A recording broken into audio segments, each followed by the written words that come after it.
Topic लाए हैं द्विघात समीकरण कक्षा 10 वालों के लिए।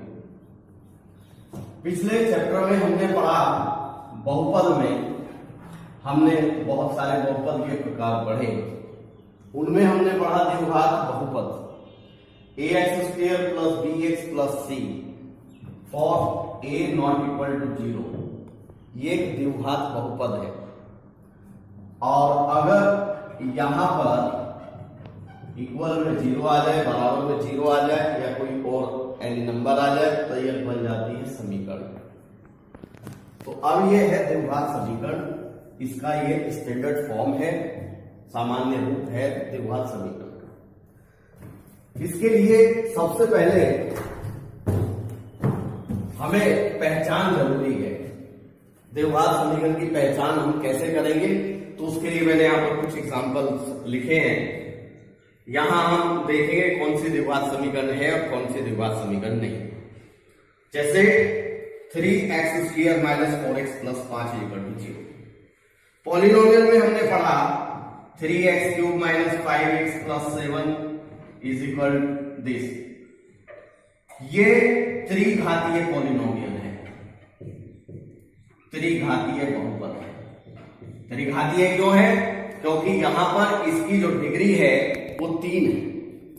तो द्विघातीय कब होगा? जब डिग्री 2 होगी। डिग्री क्या होती है?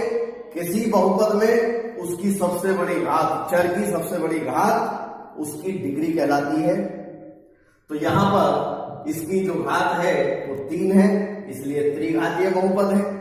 और इक्वल में अगर 0 आ जाता है या कोई और नंबर आ जाता है तो यह हो जाता है त्रिघातीय समीकरण। तो यहां पर हमने कुछ एग्जांपल्स लिखे हैं, हम इनमें पहचान करेंगे कौन से द्विघात समीकरण है और कौन से द्विघात समीकरण नहीं।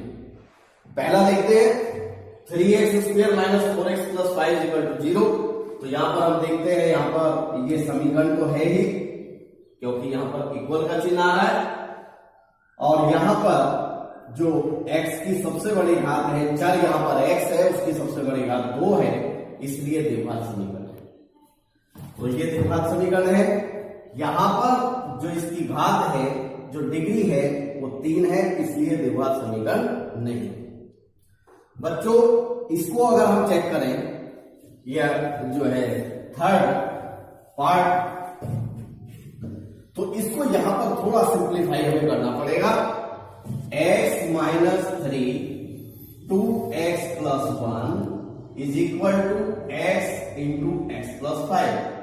तो यहां इसको सिंप्लीफाई करेंगे, इसकी इसमें मल्टीप्लाई करेंगे तो पहले फर्स्ट टर्म की दोनों टर्म में करेंगे, फिर सेकंड टर्म की दोनों टर्म में। फर्स्ट टर्म में 2x², इसकी इसमें करेंगे plus plus plus x × 1x, इसकी इसमें मल्टीप्लाई करेंगे तो माइनस और प्लस की मल्टीप्लाई माइनस, 3 × 2 = 6 और माइनस प्लस माइनस 3 × 3।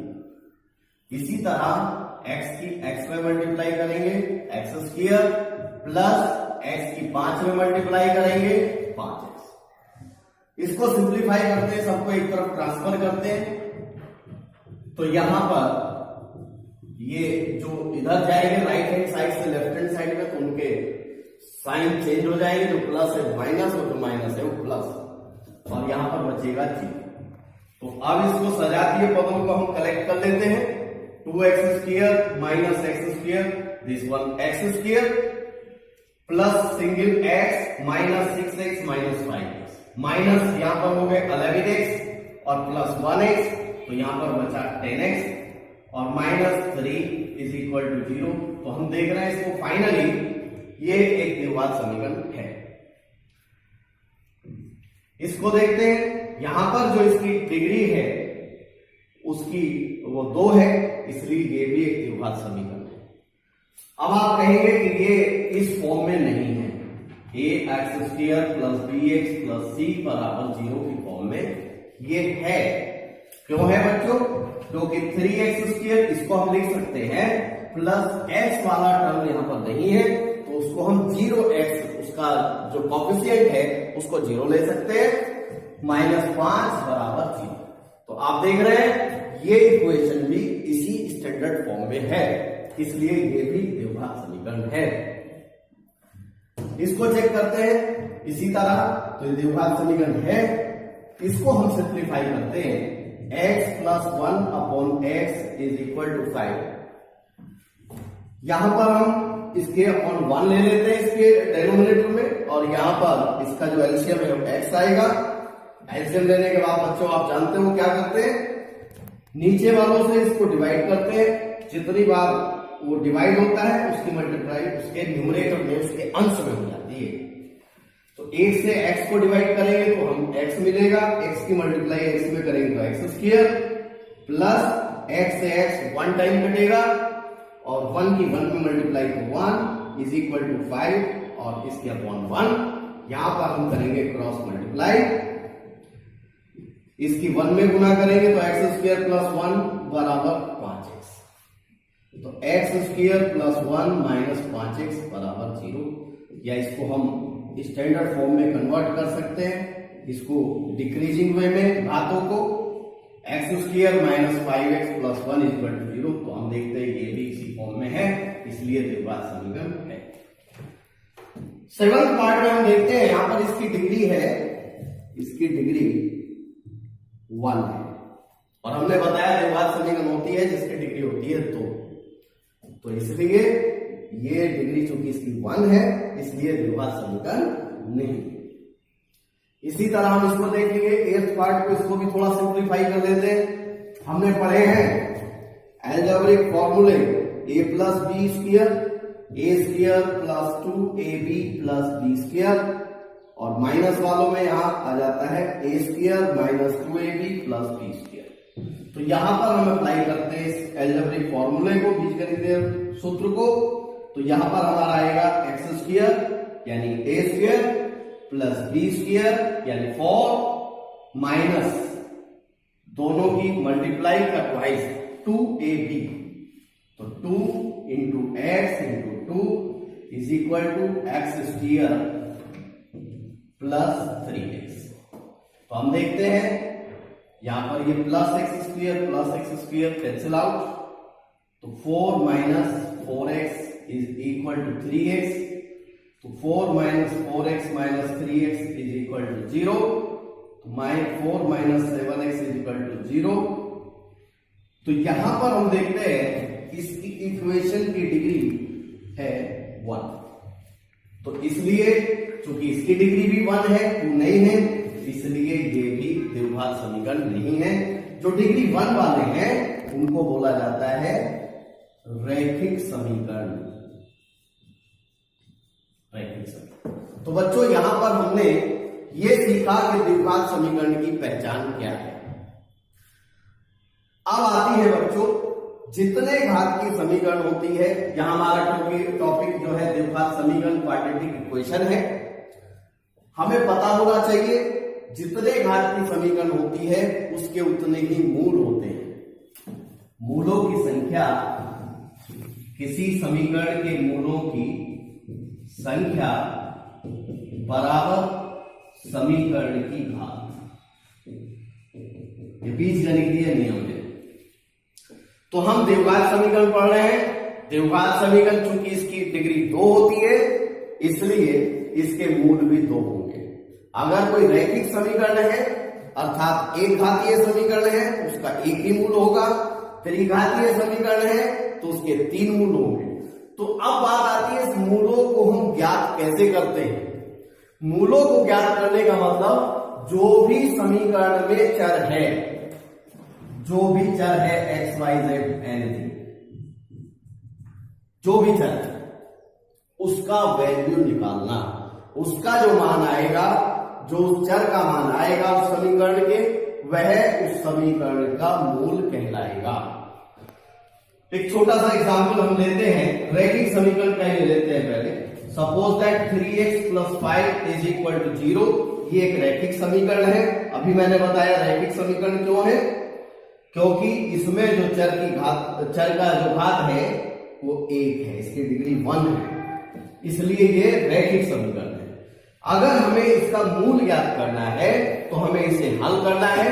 हल करने के बाद हमें x का मान निकालना है, क्योंकि यहां पर चर x है। तो हम देखते हैं 3x इसको हम इधर पक्षांतर करते हैं, ट्रांसफर करते हैं, तो +5 इधर जाकर हो जाएगा -5 और x इज इक्वल टू -5/3। तो हम ये देखते हैं कि इसका यहां पर एक मूल है, क्योंकि ये एक घात की समीकरण है इसलिए इसका एक मूल है। द्विघात समीकरण होगी तो दो मूल आएंगे। तो अब हम द्विघात समीकरण का हल करना सीखते हैं कि द्विघात समीकरणों को हल कैसे किया जाता है। तो बच्चों स्टार्ट हो गए। हम सीखते हैं कि इस द्विघात समीकरण को हल कैसे किया जाता है। यहां पर ये 3 विधियां हम बताएंगे एक उदाहरण के साथ। पहली विधि है गुणनखंड विधि, दूसरी विधि है पूर्ण वर्ग बनाकर और तीसरी है सूत्र द्वारा। इस सूत्र का जो खोज है वो श्रीधराचार्य जी ने की, इसलिए इसे श्रीधराचार्य सूत्र भी कहा जाता है। तो अब यहां पर एक एग्जांपल हम लेते हैं और इसको हम तीनों विधि से हल करके देखते हैं। सबसे पहला मेथड हम गुणनखंड विधि,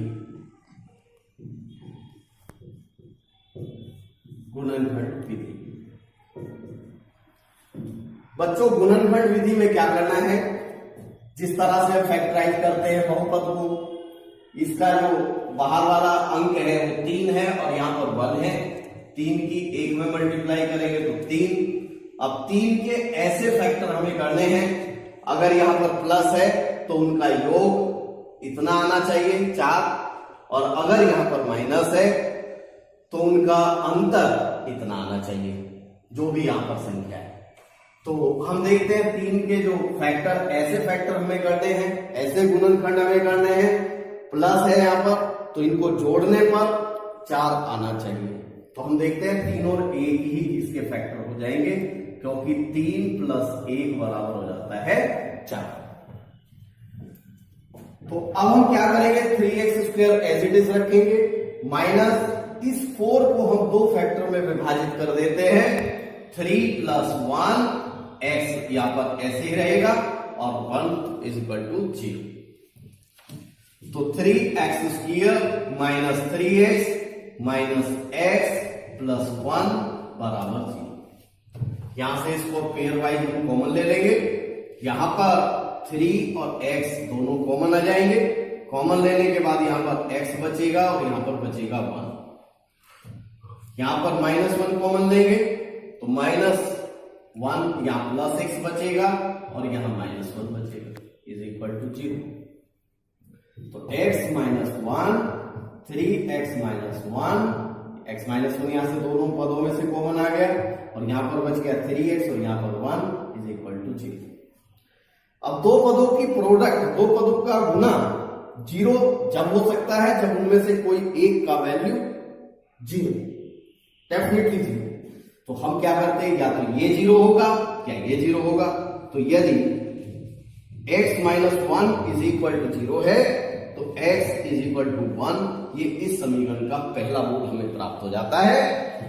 और यदि 3x - 1 = 0 तो 3x = 1, तो x = 1/3, ये हमारा द्वितीय मूल इस समीकरण का प्राप्त हो जाता है। तो हम देखते हैं द्विघात समीकरण, और इसके हमने 2 मूल प्राप्त कर लिए हैं, एक 1 है और एक 1/3। आंसर की जांच आप कर सकते हो, इन मूल को चेक कर सकते हो।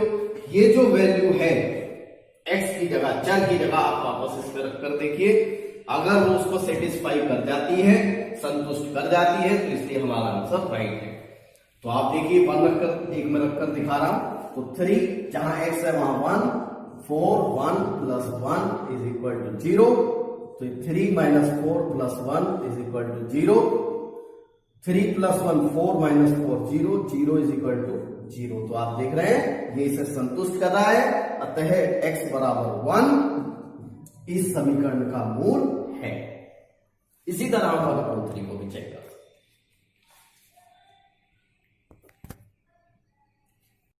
प्यारे बच्चों, सेकंड पार्ट में आपका स्वागत है। द्विघात समीकरण का सेकंड पार्ट।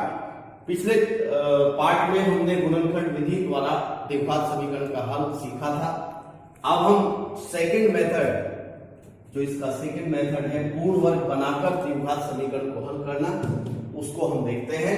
पूर्ण वर्ग बनाकर इस द्विघात समीकरण को हम हल करेंगे। तो बच्चों ध्यान से थोड़ा समझेंगे। बच्चों सबसे पहले हम क्या करते हैं, जो द्विघात वाला पद है और एक घात वाला पद है उसको हम एक साइड रखते हैं और बाकी सबको ट्रांसफर कर देते हैं दूसरी साइड पे। जैसे कि 3x² द्विघात और ये एक घातीय पद, इसको इधर रखा, और जो बाकी अचर पद है उसको हम ले जाते हैं राइट हैंड साइड, दाएं पक्ष। अब हमें क्या करना है बच्चों, इसको पूर्ण वर्ग बनाना है। पूर्ण वर्ग बनाने के लिए आप थोड़ा ध्यान दें, समझे ढंग से इसको। जो x² वाला पद है उसका कोफिशिएंट 1 होना चाहिए। जो द्विघात वाला पद है उसका कोफिशिएंट अर्थात गुणांक उसका 1 होना चाहिए, लेकिन यहां पर हम देख रहे हैं ये गुणांक है 3। तो हम इसको 3 को 1 बनाने के लिए इस पूरी समीकरण को 3 से डिवाइड कर देते हैं। तो दोनों ओर 3 से भाग करने पर, तो यहां पर हम देखते हैं कि आ जाएगा x², इसका कोफिशिएंट 1 हो गया, माइनस ये 4/3 और ये हो गया -1/3। अब बेटे जब इसका x² का जो गुणांक है अगर वो +1 हो गया है तो जो एक घात वाला पद है उसका गुणांक लीजिए 4/3 और इसके अपॉन में 2 इंटू इसका हाफ करिए, इसका हाफ आप यहां कर सकते हैं और इसका वर्ग कर दीजिए। तो ये एक जो व्यंजक आएगा, जो एक टर्म आएगा, इसको हम सॉल्व करते हैं। तो 2/3² यानी 4/9।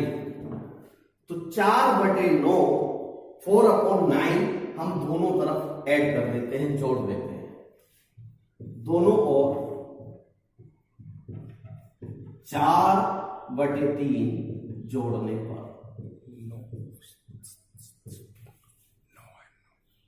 तो जब हम इधर जोड़ेंगे तो x² -4/3x प्लस 4/9 इधर और 4/9 इधर आपका जुड़ गया। अब इसको हम जरा कंपेयर करते हैं। a + b², मैंने आपको अभी बताया था a² + 2ab + b² होता है, और अगर यहां माइनस हो तो यहां माइनस आता है। तो क्या हम इसको इस फॉर्म में कन्वर्ट कर सकते हैं? आइए देखते हैं, क्योंकि हमें इसको परफेक्ट स्क्वायर बनाना है, पूर्ण वर्ग बनाना है। तो हम देखते हैं x², इसको हम लिखते हैं 2/3² और -2 इंटू x इंटू 2/3। जब हम इसको सिंप्लीफाई करेंगे, सरल करेंगे, तो आप देखेंगे x² प्लस 4/9 और -2 to the 4/3x आ जाएगा। तो आप देखते हैं इसको यहां पर हम सिंप्लीफाई करते हैं। 3 और 9 का एलसीएम लेते हैं 9। एलसीएम लेने के बाद कैसे सिंप्लीफाई करते हैं? नीचे वालों से, जो इसके डिनोमिनेटर से, उससे डिवाइड करेंगे। तो यहां पर इसका हर 3 है, 3 से डिवाइड करेंगे, 3 3 जा 9, तो 3 की मल्टीप्लाई इसके ऊपर हो जाएगी, 3 बन जा 3 और 9 बन जा 9, 1 की मल्टीप्लाई 4 में करेंगे 4। तो आप देखते हैं अगर इसकी कंपेयर हम इससे करें तो ये हमारा a - b² a² - 2ab + b² इस फॉर्म में ये कन्वर्ट हो चुका है। तो इसकी कंपेयर अगर हम करें तो a और b का वैल्यू क्या आएगा? तो यहां पर बच्चों हम देखते हैं a का वैल्यू आएगा x और b का वैल्यू आएगा 2/3। ये हम यहां पर पुट कर देते हैं। तो a x माइनस b यानी 2/3 और इसका होल स्क्वायर। इस पूरे को हम ये परफेक्ट स्क्वायर हमने बना लिया बराबर 1/9। अब हम क्या करते हैं? वर्गमूल ले लेते हैं। वर्गमूल लेने पर जब वर्गमूल लेंगे तो इधर से वर्गमूल लेने पर इसका स्क्वायर हट जाएगा और यहां पर आ जाएगा रूट और ये प्लस माइनस के साथ। तो एक बार हम प्लस का साइन लेंगे 1/3, तो एक बार तो हम लेंगे यहां पर प्लस लेने पर, प्लस साइन लेने पर, तो x minus 2/3 is equal to 1/3, x is equal to 1/3 plus 2/3 on adding 3/3 this is 1। और माइनस लेने पर माइनस साइन लेंगे तो x minus 2/3 is equal to minus 1/3, x is equal to minus 1/3 plus 2/3, तो this is 1/3। तो देखिए जब हमने गुणनखंड विधि से इसी एग्जाम्पल को सोल्व किया था तो ये ही रूट हमारे आए थे, यही मूल हमारे आए थे 1 और 1/3। ये रूट्स है, मूल है जो आपकी द्विघात समीकरण थी उसके। बच्चों अब अभी हमने पढ़ा पूर्ण वर्ग बनाकर द्विघात समीकरण को कैसे हल किया जाता है, उसके मूल कैसे ज्ञात किए जा सकते हैं। और तीसरी विधि पर हम चलते हैं जो सूत्र द्वारा है, तो उसको श्रीधराचार्य सूत्र कहा जाता है। और तो इसका प्रोसेस हम समझाते हैं, ध्यान रखना। तो सबसे पहले क्या करना, आपकी जो द्विघात समीकरण है वो इस फॉर्म में होनी चाहिए। इस रूप में अगर नहीं है तो पहले उसको इस रूप में बना लीजिए। इसके बाद इस द्विघात समीकरण जो आपकी दी गई द्विघात समीकरण है, इसकी स्टैंडर्ड फॉर्म जो है, जो इसका मानक रूप है द्विघात समीकरण का, इससे तुलना करते हैं। तो इस दी गई समीकरण की तुलना इससे करने पर करते बच्चों। तो यहां पर देख रहे हैं हम एक्स स्क्वायर का गुणांक, यहां पर हमारा a है और यहां पर एक्स स्क्वायर का गुणांक 3 है, तो यहां पर a का वैल्यू आ जाता है 3। इसी तरह x की जो सिंगल पावर है उसका जो गुणांक है वो b है और यहां पर जो गुणांक है वो -4 है। और अचर पद मतलब विदाउट एक्स, विदाउट चर वाला जो पद है वो 1, c का वैल्यू 1। अब हमारा जो श्रीधराचार्य फॉर्मूला है x बराबर -b plus minus under the root b² - 4ac/2a, इसमें हम वैल्यू पुट करते हैं a, b एंड c का। तो minus b plus minus b² यानी -4² -4a आपका 3 है और c आपका 1 है, 2 × 1 3। तो ये आ गया माइनस प्लस 4 प्लस माइनस 4 का स्क्वायर करेंगे 16 16 और 4 3 12।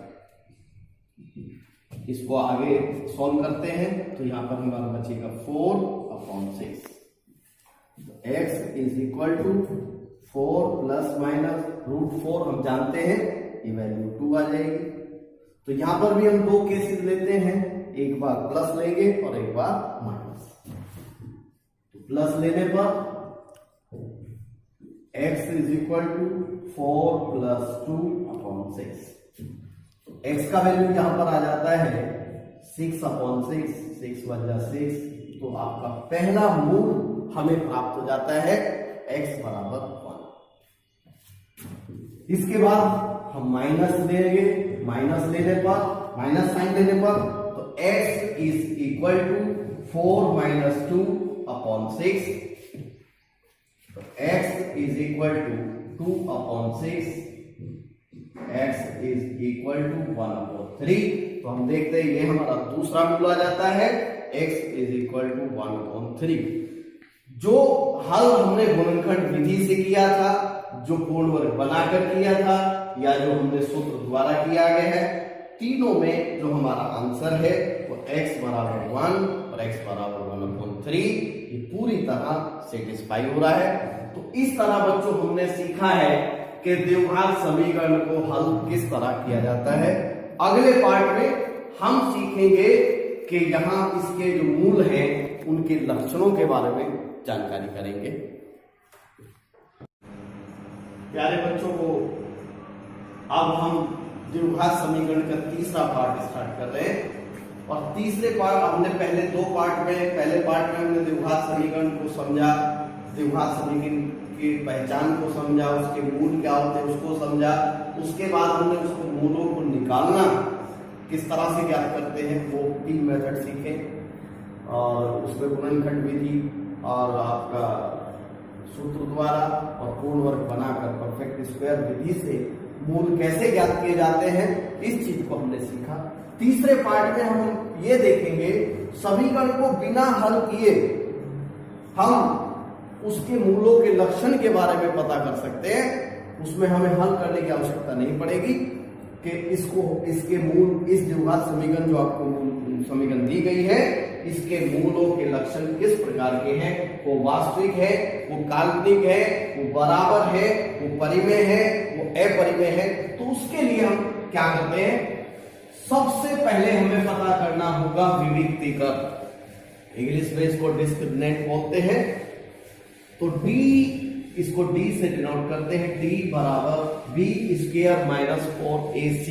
तो आप देखिए जो मूल, जब जो आपके द्विघात समीकरण है उसके जो मूल है वो इस विविक्तिकर पर डिपेंड करेंगे कि वो कैसे हैं, वास्तविक, अधिकल्पित, समान, परिमेय, अपरिमेय। तो सबसे पहले हम विविक्तिकर निकालेंगे, और विविक्तिकर हम निकालेंगे d बराबर b² माइनस 4ac से। यहां पर हम a, b, c का वैल्यू रखेंगे, तो जो d का वैल्यू आएगा उसके बाद हम इस d के आधार पर मूलों के लक्षण पता कर सकते हैं। तो यहां देखिएगा, अगर इस d का मान 0 से बड़ा आए, 0 से बड़ा अर्थात पॉजिटिव, धनात्मक, अगर ये प्लस में आता है तो मूल वास्तविक होंगे और समान होंगे, that is real and equal, real and unequal, असमान। जो मूल होंगे वो वास्तविक और असमान होंगे। अगर d 0 से छोटा आता है यानी नेगेटिव आता है, ऋणात्मक आता है, तो मूल वास्तविक नहीं होंगे, अर्थात वो होंगे अधिकल्पित, काल्पनिक, इंग्लिश में इमेजिनरी भी बोला जाता है। यदि d का मान 0 आता है तो मूल होंगे समान यानी इक्वल, और यदि d पूर्ण वर्ग आता है तो मूल होंगे परिमेय, और यदि पूर्ण वर्ग ना हो तो मूल होंगे अपरिमेय। यानी अगर d परफेक्ट स्क्वायर है तो रेशनल, और परफेक्ट स्क्वायर नहीं है